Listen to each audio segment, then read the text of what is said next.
Irmãos, nos 2 anos de Revolução 1848-49, a Liga afirmou-se duplamente, por um lado, porque os seus membros intervieram energicamente no movimento por toda a parte, na imprensa, nas barricadas e campos de batalha, à frente nas fileiras do proletariado, da única classe decididamente revolucionária. A Liga afirmou-se, além disso, pelo facto de a sua concepção do movimento, tal como foi exposta nas circulares dos Congressos e da Direção Central de 1847, assim como no Manifesto Comunista, se ter mostrado a única correta, pelo facto de as expectativas formuladas nesses documentos se terem plenamente realizado e a concepção das condições sociais do momento, antes só em segredo propagada pela Liga, estar agora na boca dos povos, abertamente apregoada nas praças públicas. Ao mesmo tempo, a sólida organização inicial da Liga enfraqueceu significativamente. Uma grande parte dos membros, que participou diretamente no movimento revolucionário, acreditou que passará o tempo das sociedades secretas e que bastava a ação pública. Alguns círculos e comunidades deixaram afrouxar e adormecer pouco a pouco as suas ligações com a direção central. Assim, enquanto o Partido Democrático, o partido da pequena burguesia, se organizava cada vez mais na Alemanha, o Partido Operário perdia o seu único apoio sólido. Quando muito permanecia organizado em algumas localidades para objetivos locais e, por isso, no movimento geral, caiu inteiramente sob o domínio e a direção dos democratas pequeno-burgueses. Tem de se pôr termo a este estado de coisas, tem de se estabelecer a autonomia dos operários. A direção central compreendeu esta necessidade, por isso, logo no inverno de 1848 a 49, enviou à Alemanha um emissário, Joseph Moll, para a reorganização da Liga. A missão de Moll não teve, entretanto, efeito duradouro, em parte porque os operários alemães não tinham, então, colhido ainda experiências suficientes, em parte porque a interrompeu a insurreição de maio passado. O próprio Moll pegou em armas, entrou no exército de Baden-Palatinado e tombou, em 29 de junho, no recontro de Mug. Nele, perdeu a Liga um dos seus mais antigos, mais ativos e mais seguros membros, que estivera em atividade em todos os congressos e direções centrais e já antes realizará com grande êxito uma série de viagens em missão.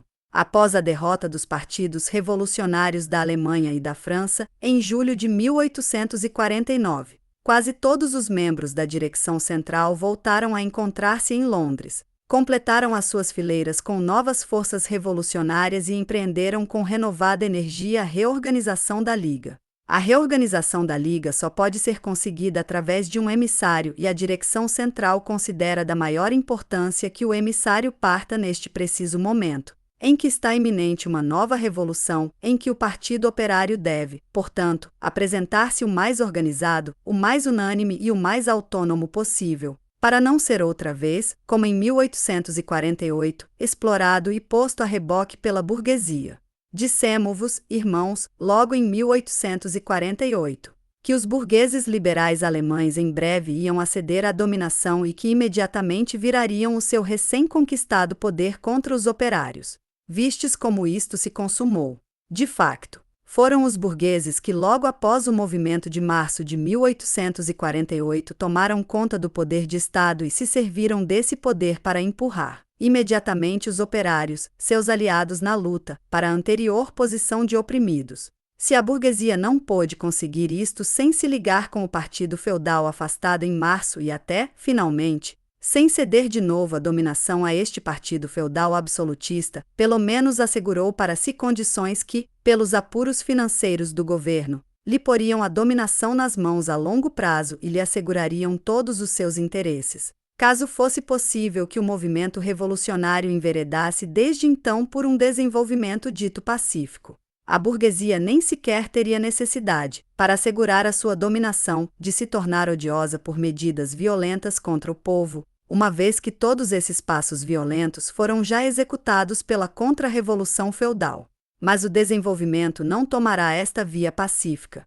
Pelo contrário, está próxima a revolução que o há de acelerar, seja ela provocada por um levantamento autônomo do proletariado francês, seja pela invasão da Santa Aliança contra a Babel revolucionária. e o papel que os burgueses liberais alemães desempenharam perante o povo em 1848, esse papel tão traiçoeiro será assumido, na revolução que se avizinha, pelos pequeno-burgueses democratas, que ocupam agora na oposição o mesmo lugar que os burgueses liberais antes de 1848. Este partido, o Partido Democrático, mais perigoso para os operários do que o anterior Partido Liberal, consiste em 3 elementos. As partes mais avançadas da grande burguesia, que tem por objetivo a queda imediata e completa do feudalismo e do absolutismo. Esta fracção está representada pelos antigos conciliadores de Berlim, que propunham a recusa dos impostos. Segunda, os pequeno-burgueses democrático-constitucionais, cuja finalidade principal durante o movimento precedente foi a fundação de um Estado federal mais ou menos democrático, como ambicionavam os seus representantes. A esquerda da Assembleia de Frankfurt e, mais tarde, o Parlamento de Stuttgart, e como eles próprios o ambicionavam na campanha pela Constituição Imperial. Terceira, os pequeno-burgueses republicanos, cujo ideal é uma república federativa alemã, à maneira da Suíça, e que se dão agora o nome de vermelhos e de sociais-democratas porque alimentam o piedoso desejo de abolir a pressão do grande capital sobre o pequeno, do grande burguês sobre o pequeno. Os representantes desta fracção eram os membros dos congressos e comitês democráticos, os dirigentes das associações democráticas, os redactores dos jornais democráticos. Todas estas fracções se intitulam, agora, depois da sua derrota, republicanas ou vermelhas. Precisamente como em França os pequeno-burgueses republicanos se intitulam agora socialistas. Onde quer que ainda encontrem, como em Württemberg, na Baviera, etc., a oportunidade de perseguir os seus fins por via constitucional, aproveitam a ocasião para manter as suas velhas frases e para mostrar, na ação, que em nada mudaram. Compreende-se, de resto, que a mudança de nome deste partido nada modifica perante os operários, mas demonstra simplesmente que é agora obrigado a fazer frente à burguesia aliada ao absolutismo e a apoiar-se no proletariado. O Partido Democrático Pequeno-Burguês é muito poderoso na Alemanha. Abrange não somente a grande maioria dos habitantes burgueses das cidades, os pequenos negociantes industriais e os mestres artesãos. Conta entre os seus seguidores os camponeses e o proletariado rural, enquanto este último não tiver encontrado um suporte no proletariado autônomo das cidades. É esta a relação do Partido Operário Revolucionário com a democracia pequeno-burguesa, está com ela contra a fracção cuja queda ele tem em vista. Opõe-se-lhe em tudo o que ela pretende para se consolidar a si mesma.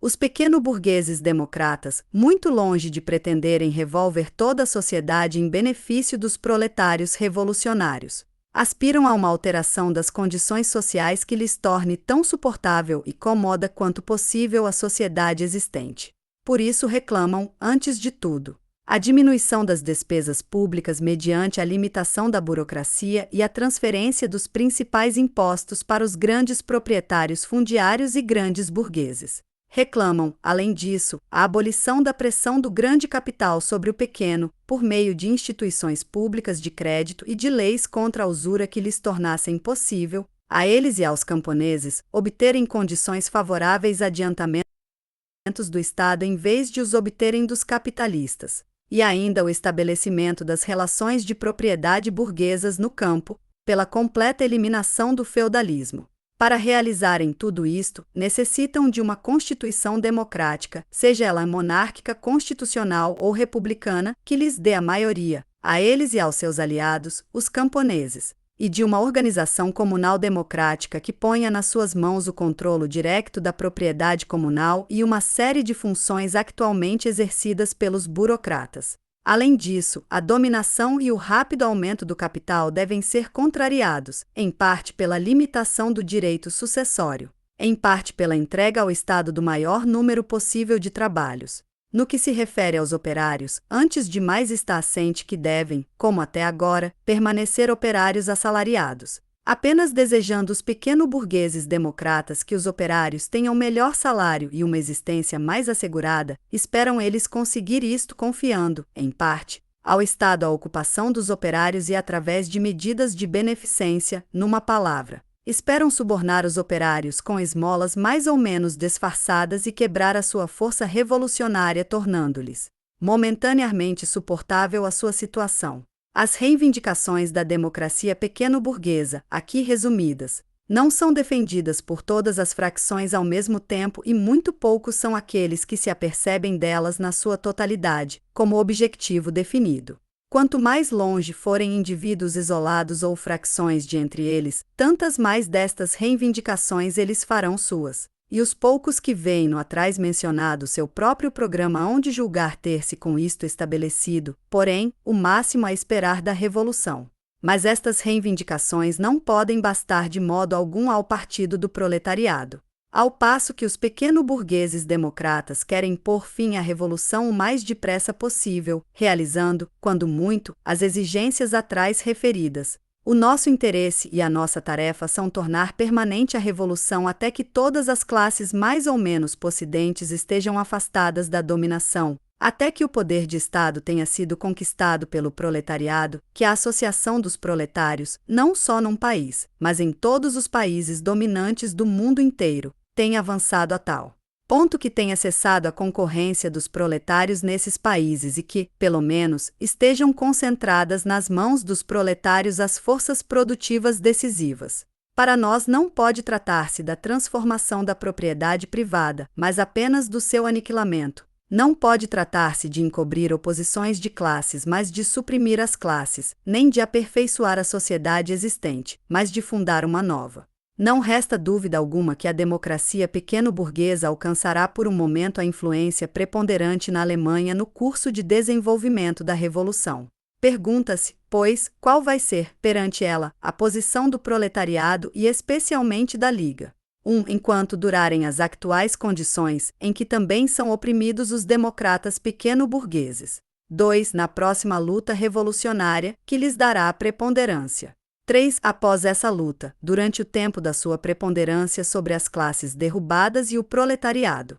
No momento presente, em que os pequeno-burgueses democratas são oprimidos por toda parte, eles pregam ao proletariado em geral a união e a conciliação, estendem-lhe a mão e aspiram à formação de um grande partido de oposição que abarque todos os matizes no Partido Democrático, isto é, anseiam por envolver os operários numa organização partidária onde predominem as frases sociais democratas gerais, atrás das quais se escondem os seus interesses particulares e onde as reivindicações bem determinadas do proletariado não possam ser apresentadas por mor da querida paz.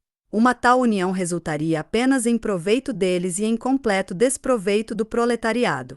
O proletariado perderia toda a sua posição autônoma arduamente conseguida e afundar-se-ia outra vez, tornando-se apêndice da democracia burguesa oficial. Essa união tem de ser recusada, por conseguinte, da maneira mais decidida. Em vez de condescender uma vez mais em servir de claque dos democratas burgueses, os operários, principalmente a Liga, têm de trabalhar para constituir, ao lado dos democratas oficiais, uma organização do Partido Operário, autônoma, secreta e pública, e para fazer de cada comunidade o centro e o núcleo de agrupamentos operários, nos quais a posição e os interesses do proletariado sejam discutidos independentemente das influências burguesas. Quão pouco séria é, para os democratas burgueses, uma aliança em que os proletários estejam lado a lado com eles, com o mesmo poder e os mesmos direitos. Mostram-no, por exemplo, os democratas de Breslau, os quais no seu órgão, a Neu e Oderzeitung, atacam furiosamente os operários organizados autonomamente, a quem intitulam de socialistas. Para o caso de uma luta contra um adversário comum, não é preciso qualquer união particular. Assim que se trate de combater diretamente um adversário, os interesses dos dois partidos coincidem momentaneamente e, como até agora, também no futuro esta ligação, só prevista para o momento, se estabelecerá por si mesma. Compreende-se que nos conflitos sangrentos que estão iminentes, como em todos os anteriores, são principalmente os operários que, pela sua coragem, a sua decisão e abnegação, terão de conquistar a vitória. Como até agora, os pequeno-burgueses em massa estarão enquanto possível hesitantes, indecisos e inactivos nesta luta, para, uma vez assegurada a vitória, a confiscarem para si, exortarem os operários à calma e ao regresso ao seu trabalho a fim de evitar os chamados excessos e excluir o proletariado dos frutos da vitória. Não está no poder dos operários impedir disto os democratas pequeno-burgueses, mas está no seu poder dificultar-lhes o ascendente perante o proletariado em armas e ditar-lhes condições tais que a dominação dos democratas burgueses contenha em si desde o início o germe da queda e que seja significativamente facilitado seu afastamento ulterior pela dominação do proletariado. Durante o conflito e imediatamente após o combate, os operários, antes de tudo e tanto quanto possível, têm de agir contra a pacificação burguesa e obrigar os democratas a executar as suas atuais frases terroristas. Têm de trabalhar então para que a imediata efervescência revolucionária não seja de novo logo reprimida após a vitória. Pelo contrário, têm de mantê-la viva por tanto tempo quanto possível. Longe de opor-se aos chamados excessos, aos exemplos de vingança popular sobre indivíduos odiados ou edifícios públicos aos quais só se ligam recordações odiosas, não só há que tolerar estes exemplos, mas tomar em mão a sua própria direção. Durante a luta e depois da luta, os operários têm de apresentar em todas as oportunidades as suas reivindicações próprias a par das reivindicações dos democratas burgueses.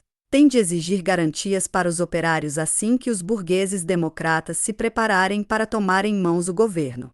Se necessário, têm de obter pela força essas garantias e, principalmente, procurar que os novos governantes se obriguem a todas as concessões e promessas possíveis, o meio mais seguro de os comprometer. Tem principalmente de refrear tanto quanto possível, de toda maneira mediante a apreciação serena, com sangue frio, das situações, e pela desconfiança não dissimulada para com o novo governo, a embriaguez da vitória e o entusiasmo pelo novo estado de coisas que surge após todo o combate de rua vitorioso. Ao lado dos novos governos oficiais, tem de constituir imediatamente governos operários revolucionários próprios, quer sob a forma de direções comunais, de conselhos comunais, quer através de clubes operários ou de comitês operários, de tal maneira que os governos democráticos burgueses não só percam imediatamente o suporte nos operários, mas se vejam desde logo vigiados e ameaçados por autoridades atrás das quais está toda a massa dos operários. Numa palavra, desde o primeiro momento da vitória, a desconfiança tem de dirigir-se não já contra o partido reacionário vencido, mas contra os até agora aliados do proletariado, contra o partido que quer explorar sozinho a vitória comum. 2. Mas, para poderem opor-se enérgica e ameaçadoramente a este partido, cuja traição aos operários começará desde a primeira hora da vitória, têm os operários de estar armados e organizados. Tem de ser conseguido de imediato o armamento de todo o proletariado com espingardas, carabinas, canhões e munições. Tem de ser contrariada a reanimação da velha milícia burguesa dirigida contra os operários.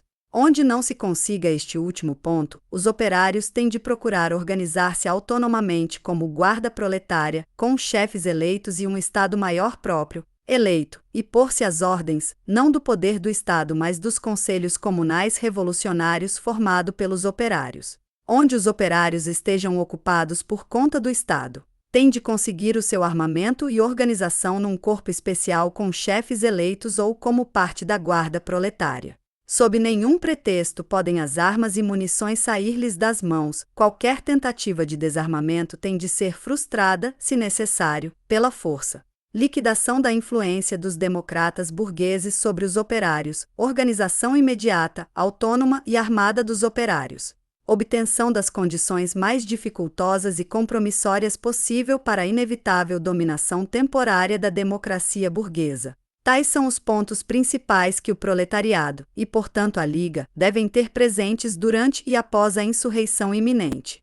3. Logo que os governos se tenham em alguma medida consolidado, começará de imediato a sua luta contra os operários. Para poder fazer frente, com força, aos pequeno-burgueses democratas, é necessário, antes de tudo, que os operários estejam autonomamente organizados e centralizados em clubes. Após a queda dos governos existentes, a direção central dirigir-se-á logo que possível para a Alemanha. Convocará imediatamente um congresso e nele fará as propostas necessárias para a centralização dos clubes operários sob uma direção estabelecida no centro principal do movimento.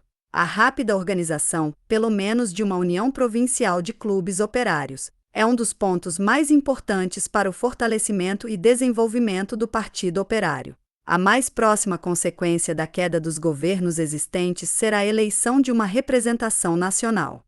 o proletariado deve aqui cuidar de que uma quantidade de operários não seja excluída, por quaisquer chicanas de autoridades locais e de comissários do governo, seja a que pretexto for. Segunda, por toda parte, ao lado dos candidatos democráticos burgueses, sejam propostos candidatos operários, na medida do possível de entre os membros da Liga e para cuja eleição se devem acionar todos os meios possíveis. Mesmo onde não existe esperança de sucesso, devem os operários apresentar os seus próprios candidatos para manterem a sua democracia, para manterem a sua autonomia, contarem as suas forças, trazerem a público a sua posição revolucionária e os pontos de vista do partido. Não devem, neste processo, deixar-se subornar pelas frases dos democratas, como por exemplo que assim se divide o Partido Democrático e se dá à reação a possibilidade da vitória. Com todas essas frases, o que se visa é que o proletariado seja mistificado.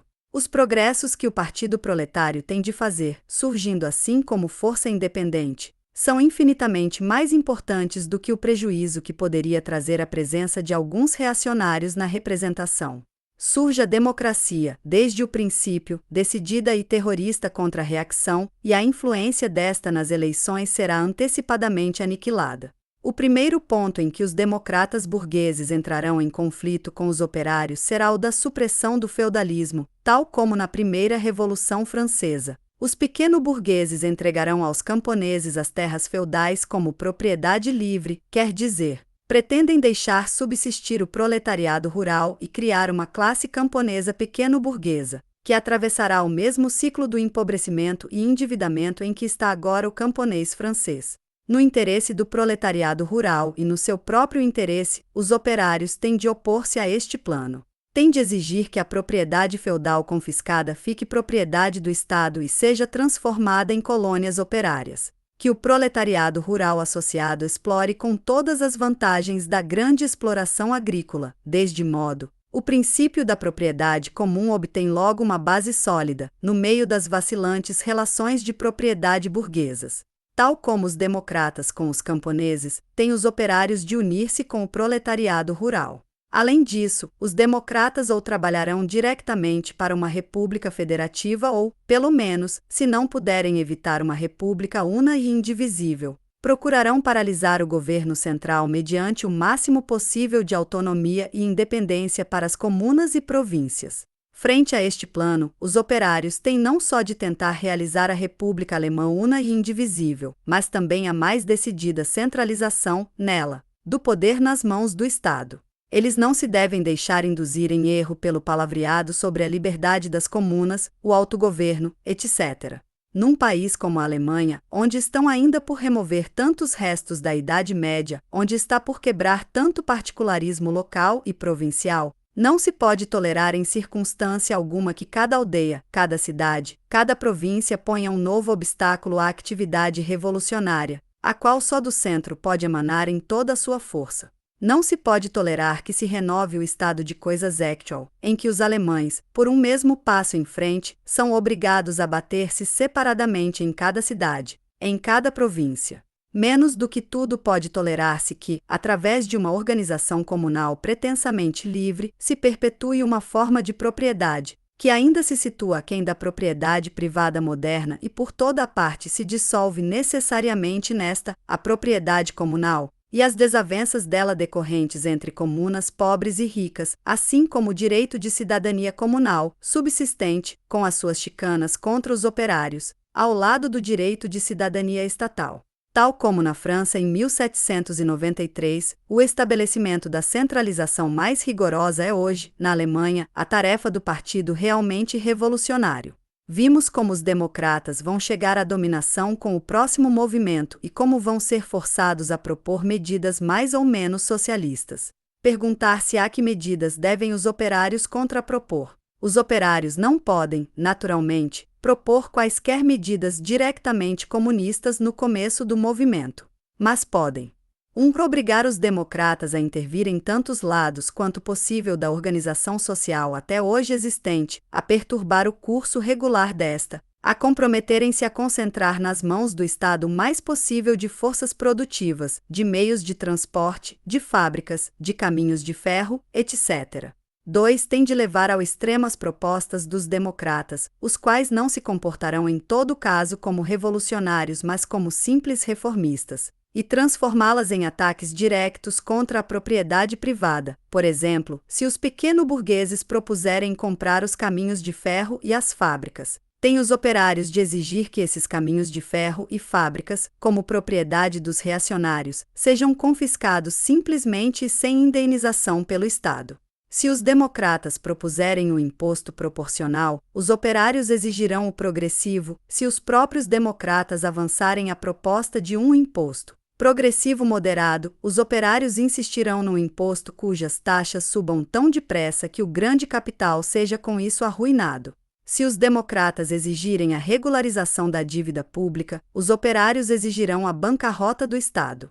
As reivindicações dos operários terão, pois, de se orientar por toda parte segundo as concessões e medidas dos democratas. Se os operários alemães não podem chegar à dominação e realização dos seus interesses de classe sem passar por todo um desenvolvimento revolucionário prolongado, pelo menos desta vez têm eles a certeza de que o primeiro acto deste drama revolucionário iminente coincide com a vitória direta da sua própria classe em França e é consideravelmente acelerado por aquela. Mas têm de ser eles próprios a fazer o máximo pela sua vitória final, esclarecendo-se sobre os seus interesses de classe, tomando quanto antes a sua posição de partido autônoma, não se deixando um só instante induzir em erro pelas frases hipócritas dos pequeno-burgueses democratas quanto à organização independente do Partido do Proletariado. O seu grito de batalha tem de ser: a revolução em permanência. F.